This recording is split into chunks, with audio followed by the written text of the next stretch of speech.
이제 갈라디아서 마지막 부분에 이르렀습니다. 이 결론과 같은 마지막 부분에서 바울 사도는 참 제자는 어떤 사람들인가 하는 이 참 제자의 표지에 대해서 말씀을 전하고 있습니다.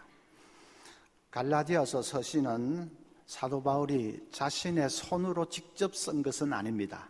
자기는 불러주기만 하고 다른 사람에게 대피를 시켜서 쓴 것입니다. 사도 바울은 안질이 심해서 눈이 좋지 못하기 때문에 자기 손으로 직접 쓸 수가 없었습니다.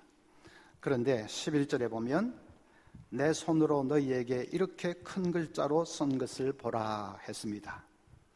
11절부터 마지막 부분까지는 바울 사도가 자신의 손으로 직접 친필로 직접 쓴 것입니다.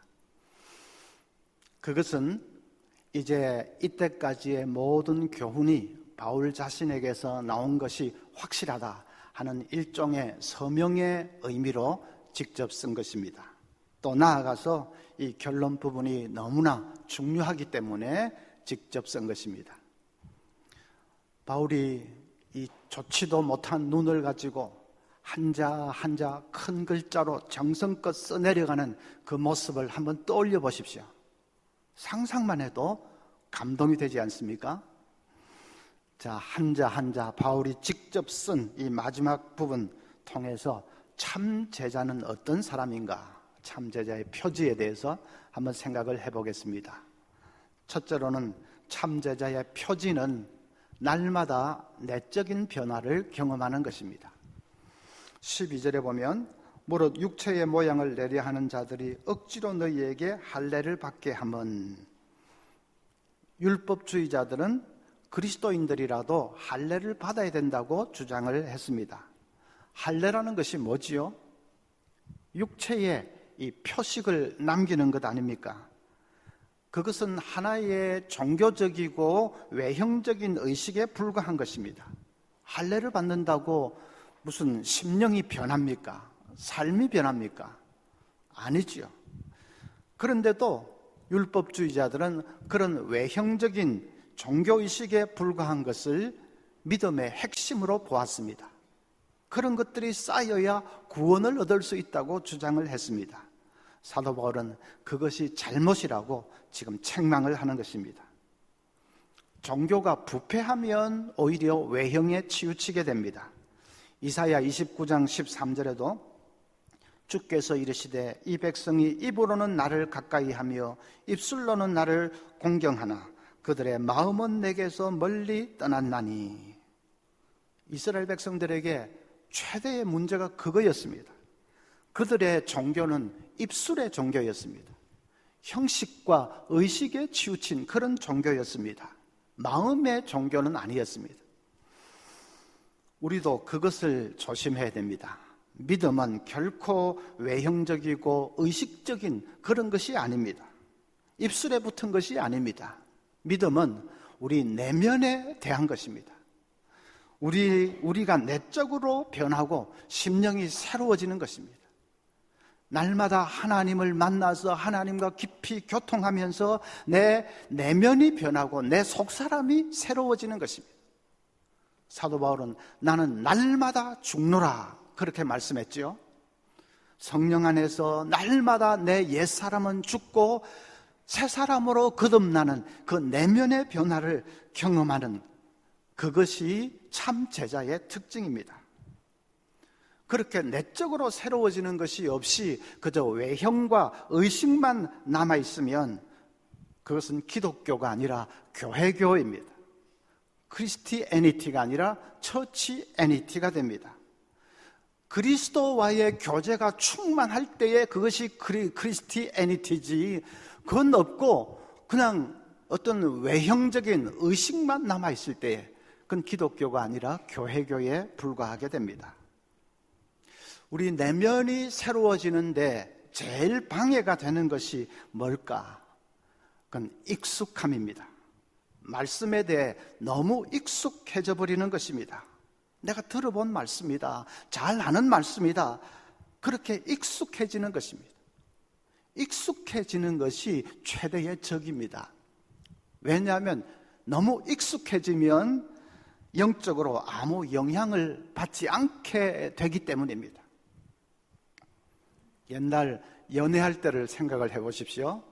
애인을 만나는 것이 왜 그렇게 기다려졌습니까? 만날 때마다 늘 새롭고 신선하고 그랬기 때문이 아닙니까? 웬만큼 안다고 생각했는데도 또 만나보면 새로운 면이 있고 신선하고, 그래서 늘 가슴이 설레었지 않습니까? 그런데 이제 결혼하고 10년이 지나고 20년이 지나고 하면 익숙해져 버립니다. 배우자에 대해서 알 것은 다 알아버렸습니다. 그러면 아무 감동이 없습니다. 열정도 없습니다. 아무 영향도 받지 않습니다. 대신에 내가 통제하려고 합니다. 내가 마음대로 부리려고 합니다. 남편은 남편대로, 아내는 아내대로 서로 통제하려고만 하니까 부부간에 그저 티격태격 다투기만 하고 부부 생활이 재미가 없는 것이죠. 익숙함이 문제입니다. 그래서 어떤 교수는 자기는 아내와 모든 것을 공유하지만은 그러나 아내의 핸드백만큼은 절대로 열어보지 않는다고 했습니다. 아내에 대해서 조금은 모르는 것이 있어야 될 것 같아서, 조금은 신비스러운 면이 남아 있어야 될 것 같아서, 그래서 핸드백만큼은 절대로 열어보지 않는다. 여기 계신 남자분들, 아내 핸드백을 후딱후딱 열어보는 분들은 그러지 마십시오. 그건 아내에게 마지막 남아있는 최후의 보루와 같은 것입니다. 그것마저 열리고 나면 진짜로 재미가 없습니다. 아내들도 마찬가지입니다. 남편 비자금 슬쩍슬쩍 빼가지 마십시오. 그 남편에게 남아있는 마지막 최후의 보루입니다. 그 슬쩍슬쩍 빼가지 마십시오. 제 말에 뭔가 한이 맺혀 있는 것 같지 않습니까? 제발 비자금 빼가지 마세요. 말씀도 마찬가지입니다. 익숙해지면 감동이 없습니다. 더 이상 영향을 받지 않게 됩니다. 그것은 영적 생활에 아주 치명적인 것이죠. 문학하는 사람들이 하는 말이 있습니다.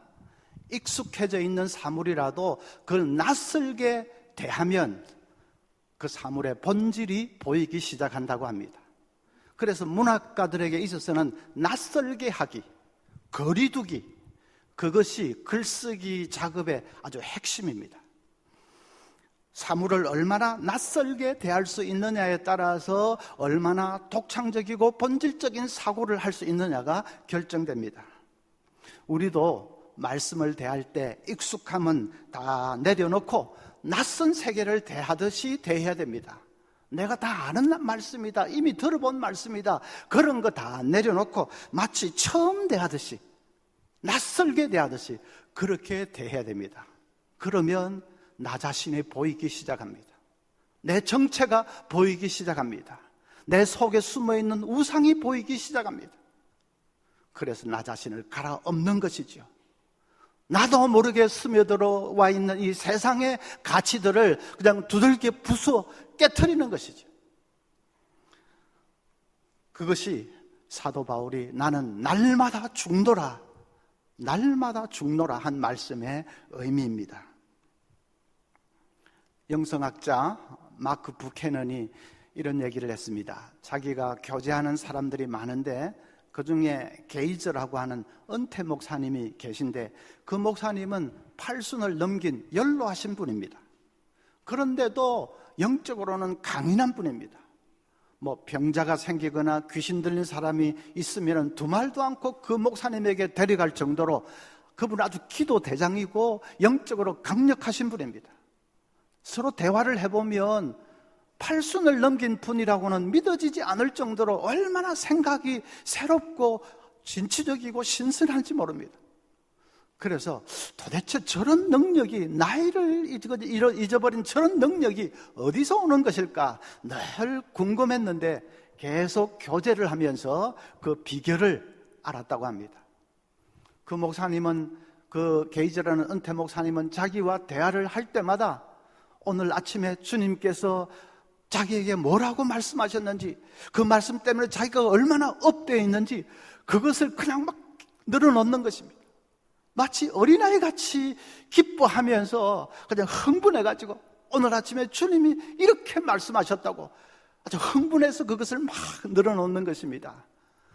그러다가 그 손을 자기 어깨에 탁 얹으면서 아주 형형한 눈빛으로 자기를 바라보면서, 마크, 주님께서 자네에게는 뭐라고 말씀하시지?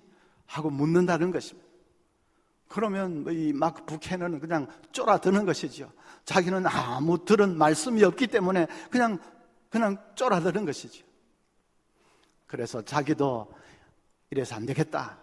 자기도 주님의 음성 듣기 위해서 이제 간절한 마음으로 성경을 읽기 시작했다. 그렇게 고백을 했습니다. 바로 그런 것이 참 제자의 표지입니다. 날마다 주님과 생생한 교제를 나누는 것입니다. 주님의 음성을 성령 안에서 듣는 것입니다. 그래서 속사람이 강건해지고 새로워지고 변화되는 것입니다. 여러분은 참 제자입니까? 그 속사람의 변화가 없이 늘 교회만 왔다 갔다 하는 것은 그건 교회교 신자지, 그건 주님의 제자는 아닙니다. 주님의 제자는 내면의 변화를 날마다 경험할 수 있어야 됩니다. 둘째로는 참 제자의 표지는 십자가만을 자랑하는 것입니다. 12절에 무릇 육체의 모양을 내려 하는 자들이 억지로 너희에게 할례를 받게 하면 그들이 그리스도의 십자가로 말미암아 박해를 면하려 함뿐이라. 십자가로 말미암는 박해가 있다고 합니다. 십자가를 말하면 사람들이 미워하고 박해를 가할 것이라고 합니다. 사람들이 왜 십자가를 미워하지요? 십자가는 인간의 죄를 고발하기 때문입니다. 십자가에 달리신 주님은 이렇게 말씀하시는 것과 같습니다. 나는 너희를 대신해서 여기 달려있다. 내가 짊어지고 있는 것은 너희의 죄고, 내가 받는 이 고통은 너희가 받아야 할 고통이고, 내가 받는 이 심판은 너희가 받아야 할 심판이다. 그렇게 말씀하시는 것과 같습니다. 그런 말을 좋아할 사람이 세상 사람 중에 누가 있겠습니까? 네가 죄인이라고 하는데, 네가 심판받아 마땅한 죄인이라고 하는데 그걸 좋아할 사람이 누가 있겠습니까? 그래서 십자가를 말하면 미워하고 박해를 가하는 것이죠. 그러나 제자는 십자가를 사랑하는 사람입니다. 모두가 미워하는 십자가를 참 제자는 그 십자가만을 사랑하고 사모합니다. 14절에도 그러나 내게는 우리 주 예수 그리스도의 십자가 외에 결코 자랑할 것이 없으니 그리스도로 말미암아 세상이 나를 대하여 십자가에 못 박히고 내가 또한 세상을 대하여 그러하니라. 세상이 나를 대하여 십자가에 못 박혔다 하는 말은 무슨 뜻입니까? 세상의 부귀 영화를 십자가에 다 못 박아버렸다는 말입니다. 십자가만을 제일로 사랑하기 때문에, 그래서 세상에서 좋은 것, 화려한 것, 부귀 영화, 그 모든 것은 다 배설물로 여겨버리고 그건 다 십자가에 못 박아버렸다 하는 말입니다. 참 제자냐 아니냐 하는 것을 어떻게 알 수 있다고요? 세상의 그 어떤 것보다도 십자가만을 사랑하고 십자가를 자랑하는 사람, 그것을 보면 알 수 있습니다. 교회도 십자가만 드러나는 교회가 참 교회입니다.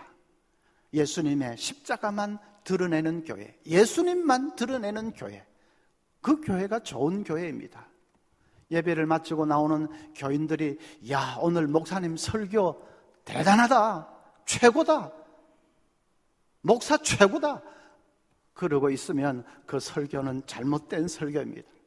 그게 아니고 예배 마치고 나오는 교인들이 존귀하신 주님, 주님 사랑합니다, 주님께 초점을 맞추게 되고 그 주님을 높이게 하는 그런 설교가, 그게 제대로 된 설교이죠. 유명한 정신의학자고 저술가인 존 화이트가 이런 간증을 했습니다. 어린 시절, 아마 자기가 한 서너 살 됐을 때에 한 번은 아빠에게 야단을 맞고 혼자서 어두운 방에, 벌로서 어두운 방에 갇힌 적이 있었답니다. 문을 두드리면서 울었지만은 아무 소용이 없었습니다. 아무도 문을 열어주지 않았습니다. 너무나 무서워서 그렇게 문을 두드리는데도 아무도 그저 아는 체도 하지 않는 것을 보면서 이 존 화이트는 세상에 태어나서 처음으로 절망이라는 것을 느꼈습니다. 어른들에게는 어떤 도움이나 동정도 기대해서는 안 된다는 것을 그 어린 마음에 뼈저리게 그렇게 깨닫게 되었습니다. 캄캄한 방에서 경험했던 그 끔찍한 경험이 존 화이트의 생애를 완전히 바꾸어 놓았습니다. 그를 어두운 터널에 가두어 버렸습니다. 성인이 되었지만은 그는 마음을 완전히 닫아버렸습니다. 누가 가까이 다가오려고 하면 기겁을 하면서 뒷걸음질을 칩니다. 심지어는 아내가 다가와도 어색한 태도를 보이면서 움츠려듭니다. 그러니까 어떤 사람도 가까이 할 수 없는 그냥 너무 높은 장벽을 치고 혼자서 사는 아주 괴팍한 사람이 되어갔습니다. 그러다가 아버지의 4번째 기일을 맞았는데 하루 종일 마음이 무겁고 슬퍼서 서재에서 혼자서 기도하고 있었습니다. 그런데 눈앞에 환상이 나타났습니다. 존 화이트는 정신의학과 교수입니다. 환상 같은 그런 신비적인 것은 아예 믿지 않는 사람입니다. 그런데 분명히 눈앞에 환상이 나타났습니다. 못자욱도 선명한 두 손, 피 묻은 두 손과 옷자락이 자기를 향해서 한 1m 앞에서 뻗쳐 있습니다. 마치 와서 붙들라고 하는 것처럼 자기를 향해서 뻗쳐 있습니다. 존 화이트는 그분이 예수님인 것을 알았습니다. 그런데 손을 뻗쳐서 그분의 손을 잡을 수가 없습니다. 사람들을 향해서 쌓아놓았던 그 장벽이 너무나 높아서 예수님에게도 다가갈 수가 없습니다. 그는 흐느껴 울면서 주님, 갈 수가 없어요. 갈 수가 없어요. 그 소리가 그냥 속으로만 메아려 칠 뿐 몸이 그냥 꿈쩍달싹도 해지지가 않습니다.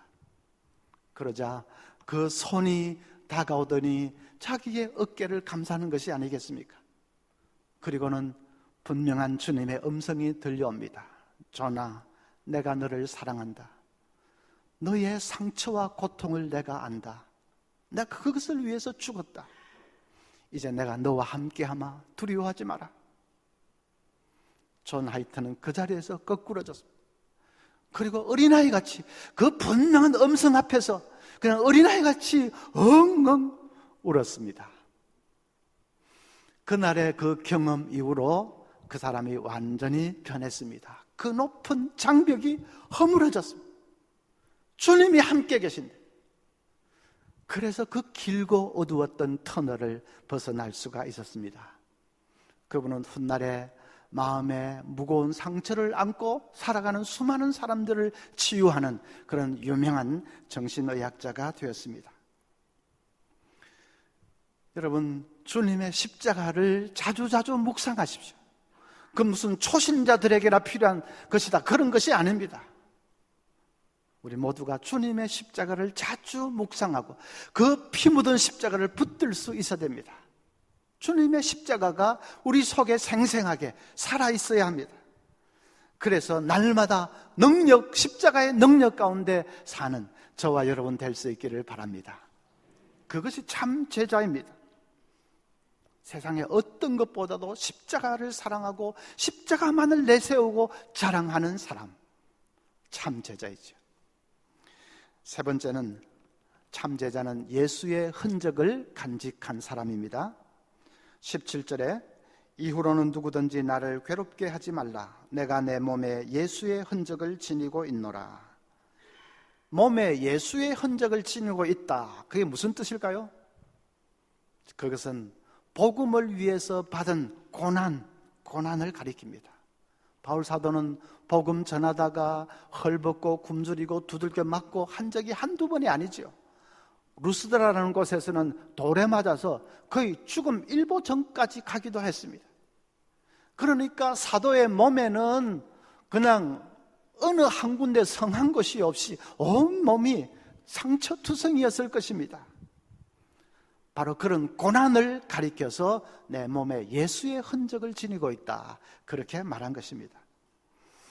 여러분, 우리도 마찬가지입니다. 우리가 예수님의 제자라는 것을 나타내는 표가, 흔적이 무엇입니까? 복음을 위해서 받은 고난과 핍박과 또 이 희생당한 그것이 예수 제자인 것을 나타내는 표입니다. 고난이 표입니다. 그걸 반대로 말하는 사람이 있지요. 땅에서 복받고 잘 사는 것이 예수 제자인 표다, 그렇게 말하는 사람들이 있습니다. 기복신앙을 따르는 사람들이 그렇게 말합니다. 땅에서 건강하고 장수하고 잘되고 자녀들도 형통하고, 그래서 범사에 복받은 그것이 예수 잘 믿는 증거고 그것이 예수 제자인 표다, 그렇게 말하는 사람들이 있습니다. 아닙니다. 성경은 전혀 그렇게 말하지 않습니다. 형통하고 잘 되는 것이 예수 제자의 표가 아니라 고난이 참 제자인 표입니다. 지금 중국에서는 교회에 대해서 대대적인 핍박이 가해지고 있습니다. 아마 모택동 시대 이후로 지금처럼 극심한 핍박이 가해졌던 적이 없을 것입니다. 공안들이 예배드리는 현장을 급습을 해서 구둣발로 짓밟고 기물을 파손하고, 그리고 목회자와 교인들을 무차별 폭행, 구금해가고 있습니다. 그러는 가운데 한 달쯤 전에 기독교 목회자 수백 명이 기독교 신앙 선언서라는 것을 발표를 했습니다. 그 제일 마지막 부분만을 제가 좀 읽어드리겠습니다. 우리는 교회와 정부 모두가 정교 분리 원칙을 고수해야 한다고 믿는다. 그러므로 우리는 어떤 상황이 닥쳐도 정부에서 통제하는 종교 조직에 가입하지 않을 것이고, 정부의 종교 부서에 등록하지도 않을 것이며, 어떤 방식으로도 정부와 손잡지 않을 것이다. 또한 우리는 정부에서 교회에 부과한 금지령이나 벌금을 받아들이지 않을 것이다. 우리는 복음을 위해 모든 것을 잃을 준비가 되어 있다. 자유와 목숨까지도. 복음을 위해서 목숨까지도 내던지겠다고 하는 그들이야말로 진정한 예수 제자 아닙니까? 저는 그 선언서를 쭉 읽으면서 눈시울이 뜨거워졌습니다. 바로 바다 건너 이웃 나라에서는 지금 복음을 지키기 위해서 생명까지 내던지는 그런 일이 벌어지고 있는데, 우리는 얼마나 나태하고 안일하게 살아가고 있는지 회개의 눈물이 쏟아졌습니다. 중국 교회를 위해서 기도해야 될 것이 아니라 우리들을 위해서 기도하는 것이 급선무다. 나태하고 안일하게 살아가는 우리들을 위해서, 우리 한국 교회를 위해서 기도하는 것이 정말 급선무다 하는 생각이 간절해졌습니다. 구세군의 창시자인 윌리엄 부스는 눈병을 심하게 앓았습니다. 앞으로 볼 수 없게 될 거라는 의사의 말을 전해 듣고 윌리엄 부스가 아들에게 묻습니다. 앞으로 얼마 안 가서 내가 맹인이 될 거라는 말이냐? 아들이 죄송합니다만 그걸 예상을 해야 될 것 같습니다 했습니다. 부스가 다시 묻습니다. 그러면 내가 다시는 네 얼굴도 보지 못한다는 말이냐? 아들이 네 아버지, 이 세상에서는 그렇습니다. 둘 사이에 잠시 침묵이 흘렀습니다. 그런 다음에 부스가 손을 내밀어 아들의 손을 잡으면서 말했습니다. 얘야, 나는 지난 세월 동안에 두 눈을 가지고 주님을 섬겨왔다. 이제부터는 눈 없이 그분과 그분의 나라를 섬겨야겠구나. 윌리엄 부스도 인간인지라 맹인이 된다는 말에 충격을 받았습니다. 다시는 아들 얼굴도 못 본다는 말에 충격을 받았습니다. 그러나 그는 믿음이 잘 준비된 사람이었습니다. 잠시 후에 마음을 다잡고 그 사실을 담담하게 받아들였습니다. 이때까지는 두 눈 뜨고 주님을 섬겼지만은 앞으로는 눈 감고 주님을 섬기자. 천국 갈 때까지 그렇게 섬기자. 제자는 어떤 고난에도 꺾이지 않습니다. 눈을 잃는다 할지라도, 목숨을 잃는 상황이 온다고 할지라도, 어떤 고난과 핍박 앞에서도 참 제자는 꺾이지 않습니다. 주저앉지 않습니다. 전 한동대 총장이었던 김영길 교수가 지난 6월 30일 날 세상을 떠났습니다. 그분은 서울대 졸업하고 미 항공우주국 연구원으로 근무하고 카이스트 교수가 되고 할 때까지 젊은 나이에 승승장구했습니다. 그런데 한동대 총장을 맡고 나서부터 극심한 고난이 닥치기 시작합니다. 형님인 김호길 포항공대 총장이 생각도 못한 불의의 사고로 세상을 떠났습니다. 그 비보에 충격을 받은 어머니가 6개월 후에 또 세상을 떠났습니다. 이듬해에는 아버지가 세상을 떠났습니다. 또 본인도 학교 문제로 고소, 고발을 당하고 심지어는 옥고까지 치러야 했습니다. 어떤 기자가 총장님에게는 왜 그렇게 고난이 끊이지를 않는 겁니까? 하고 물어봤습니다. 김영길 총장이 베드로전서 3장 4장 12절 말씀으로 대답을 했습니다. 사랑하는 자들아, 너희를 연단하려고 오는 불시험을 이상한 일 당하는 것 같이 이상히 여기지 말고 오히려 너희가 그리스도의 고난에 참여하는 것으로 즐거워하라. 이는 그의 영광을 나타내실 때에 너희로 즐거워하고 기뻐하게 하려 함이라. 이 말씀처럼 사람마다 자기에게 자기 온도에 맞는 불시험이 있다는 것입니다. 이 악한 세상에서 믿음으로 살려고 하는데 고난을 당하는 것은 그건 당연한 일이기 때문에, 그래서 고난이 다가와도 놀랄 필요도 없고 두려워할 필요도 없습니다 하고 담담하게 대답을 했습니다. 정말 자신의 말 그대로 그는 췌장암 선고를 받고도 두려워하지 않았습니다.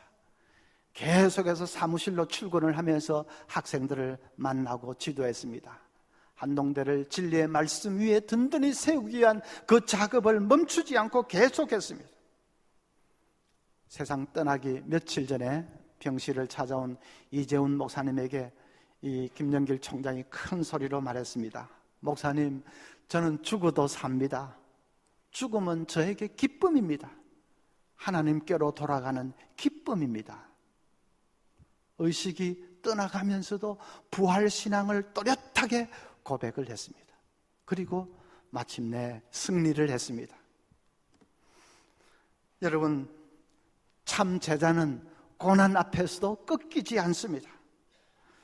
이 악한 세상을 믿음으로 살아가려고 하는데 어떻게 고난이 닥치지 않겠습니까? 모두가 미워하는 십자가를 사랑하고 그 십자가만을 자랑하는데 어찌 고난이 없겠습니까? 고난이 없으면 오히려 이상한 것이죠. 그러나 고난이 닥쳐도 그것은 잠시 지나가는 것입니다. 우리에게는 영원한 나라가 기다리고 있지 않습니까? 그래서 그 부활신앙 분명히 붙들면 어떤 고난에도 꺾이지 않고 이겨낼 수가 있습니다. 저와 여러분, 우리 모두가 참 예수 제자가 될 수 있기를 간절히 소원합니다. 날마다 우리 속사람이 새로워지고 강건해지는 제자, 십자가만을 사랑하고 십자가만을 자랑하는 제자, 어떤 고난에도 주저앉지 아니하는 담대한 제자, 예수의 참 제자가 될 수 있기를 간절히 소원합니다.